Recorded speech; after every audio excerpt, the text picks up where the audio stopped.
Depuis cette nuit où il avait découvert les messages entre Ama et Yao, Kofi n'avait plus dormi paisiblement. Chaque matin, il scrutait le visage de sa femme à la recherche d'un signe, d'un mot, d'un geste qui lui prouverait qu'il se trompait. Mais Ama était devenue une étrangère dans leur propre maison. Ce soir-là, en rentrant du travail plus tôt que prévu, Kofi sentit quelque chose d'anormal. La maison était trop silencieuse, trop vide. Son cœur se mit à battre plus fort quand il poussa la porte de leur chambre. Ce qu'il vit le cloua sur place. Ama était là, debout devant leur lit conjugal, une valise grande ouverte devant elle.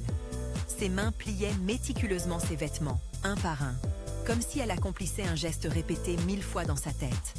Elle ne pleurait pas. Son visage était fermé, résolu. C'est ce qui fit le plus mal à Kofi.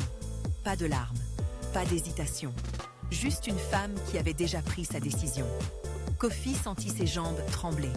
Cette femme qu'il avait épousée il y a 7 ans. Cette femme qui lui avait juré fidélité devant Dieu et les ancêtres. Cette femme était en train de le quitter. Et au fond de lui, il savait pourquoi. « Ama, qu'est-ce que tu fais ?» Sa voix sortit brisée, méconnaissable. Ama ne leva même pas les yeux. « Je vais chez ma sœur. J'ai besoin de réfléchir. » Kofi s'avança, les mains tremblantes.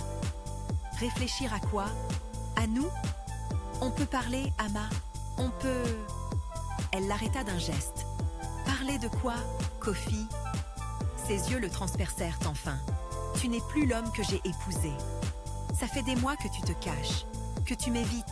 Tu crois que je ne sens pas ton malaise chaque nuit?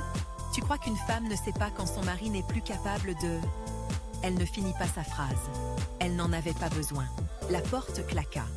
Le silence qui suivit fut le plus assourdissant que Kofi ait jamais entendu. Il resta là, debout au milieu de leur chambre, fixant la valise qu'Ama n'avait pas pu emporter.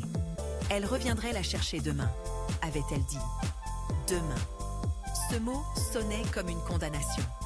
Kofi s'effondra sur le lit, la tête entre les mains. Comment un homme de sa trempe en était-il arrivé là?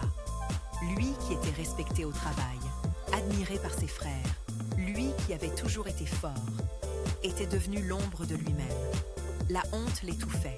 La peur de perdre définitivement Ama lui déchirait le ventre. Et cette impuissance qui avait tout déclenché continuait de le ronger de l'intérieur. C'est alors que Kofi se souvint. Cette page qu'il avait découverte quelques jours plus tôt, ce rituel naturel utilisé par les anciens pour restaurer la force virile d'un homme. Il l'avait ignoré, trop fier, trop sceptique. Mais cette nuit, seul dans cette chambre, qui sentait encore le parfum d'Ama, Kofi n'avait plus rien à perdre. Il attrapa son téléphone. Il devait essayer, pour lui, pour son couple, pour prouver à Ama qu'il pouvait redevenir l'homme qu'elle avait aimé. Frère, si toi aussi tu vis ce que Kofi traverse, si toi aussi tu sens ton couple s'éloigner à cause de ce problème que tu n'oses pas nommer, sache qu'il existe une solution. Le rituel naturel qui a changé la vie de Kofi est dans la description. Clique maintenant.